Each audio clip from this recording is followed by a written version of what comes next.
Olá, continuamos com o módulo 5 do treinamento EAD Maker. Neste vídeo vamos começar a falar sobre os exercícios do módulo 5. Bom, de forma geral, nós vamos criar um dashboard, já que é o tema do nosso módulo. Tá? O dashboard, o resultado final, será esse aqui. Vou abrir aqui para vocês.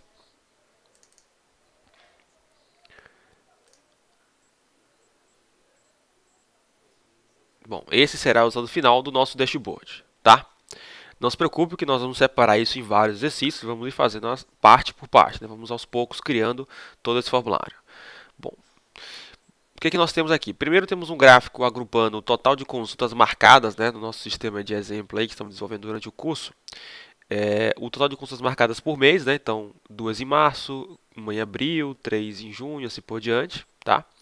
E além disso, né, nós criamos aqui na parte superior um slider que permite que você filtre. Por exemplo, está mostrando 2016, eu posso escrever 2017. Então eu arrasto o marcador ali para 2017, né, e ele já filtra para mostrar as consultas marcadas para 2017. Ok? Então tem interatividade com o gráfico aqui de acordo com o slider na parte superior. Bom, do lado direito nós temos um gráfico de pizza que traz o total de consultas, né, agrupando por hospital inicialmente. Então nós temos aqui 50% das consultas marcadas para o hospital do Couto Maia, né, a maior parte aqui. Temos 31% das consultas marcadas para o espanhol e 15% para o Hospital da Bahia. Eu posso mudar esse agrupamento das informações aqui, né, ver de uma outra ótica. Por exemplo, eu quero saber, eu vejo o total de consultas marcadas, mas vendo pelo agrupamento de médicos, né? Então basta clicar aqui em cima, ele refaz o gráfico e agrupando por médico. Então, o médico mais requisitado aqui, por exemplo, foi o Rogério Gomes, em segundo lugar, a Aline Braga. Depois nós temos aqui o agrupamento por plano de saúde, né? Aí dá para ver que o plano mais utilizado foi a Unimed, com 7 consultas, depois tivemos 6 para o Sul América, 4 para o Apvida e 2 para o plano Bradesco, tá? Então eu consigo modificar também aqui o agrupamento de acordo com o clique em uma opção aqui na parte superior. Na parte inferior nós temos o mapa, né?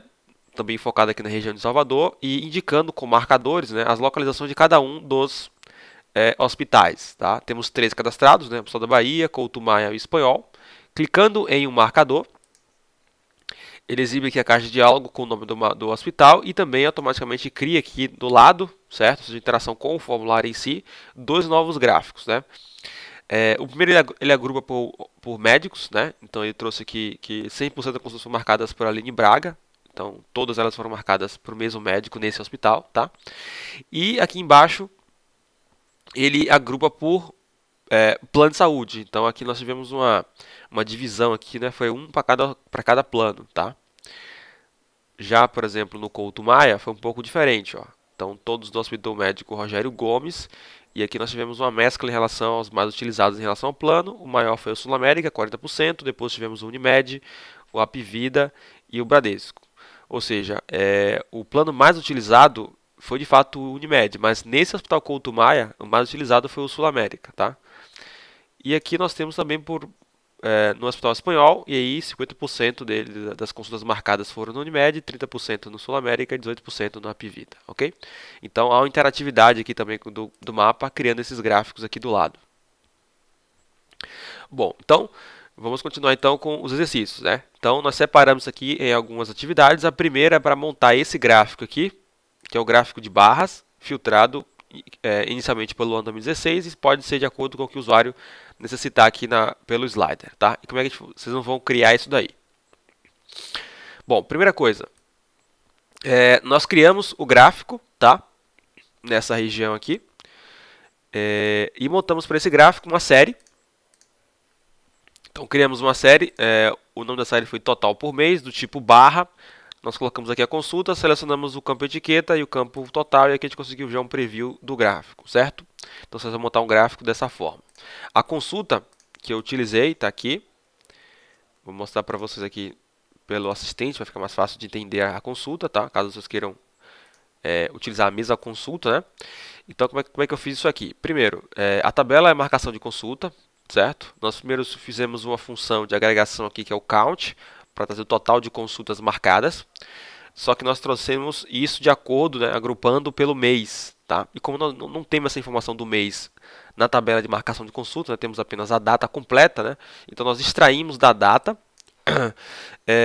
o o mês por extenso, né? O nome do mês por extenso, tá? Esse tmmonth aqui é uma função do próprio Postgres para você trazer na configuração local de região. Então ele traz em português aqui já o nome do mês, certo? Utilizamos a ordenação pelo número do mês, então trouxemos um date part aqui para pegar o número, não o nome do mês, né? E organizar por número, na ordem cronológica, né, dos meses. E depois tiramos o ano também da data para poder filtrar pelo ano atual, né? Pegamos a data de hoje e filtramos, né, para poder sempre começar com o ano atual. Ok? Então essa é a consulta que nós montamos para ser a série do gráfico de barras. Bom, e aí temos o gráfico funcionando, né? Para permitir o filtro, nós utilizamos o componente slider aqui na parte superior, né? Definido com valor de início 2000 e valor máximo 2030 e valor inicial 2016. E aí, no evento, ao finalizar o movimento desse componente slider, tá? Nós criamos um fluxograma e esse fluxo ele apenas recria o gráfico, né? Filtrando pelo ano que ele selecionou. Então ele espera um parâmetro de entrada, que é o ano selecionado. Tá? Esse valor chega para o fluxo e aí ele recria o gráfico. Nós já vimos como recriar o gráfico aí já algumas vezes durante o curso, tá? Então, usando a função gráfico séries novo. E aí nós recriamos o gráfico. A única observação aqui que eu utilizei a função trocar subsequência. Eu passei o select com tudo, né? Que a gente montou lá agora, e aí eu troquei essa subsequência aqui, ó, essa parte do texto, estou trocando pelo valor do ano que o usuário selecionou lá pelo slider. Então a gente troca a subsequência aqui, esse conteúdo, a gente tira isso do texto e troca pelo ano que ele selecionou lá no slider, certo? E isso aí recria o gráfico na mesma posição com os dados, né, de acordo com o ano selecionado. Tá? Então esse é o exercício de número 1, vocês podem criar isso aí. E na próxima aula eu vou explicar como montar o exercício número 2, que é o gráfico aqui do lado do gráfico de pizza, ok? Até lá!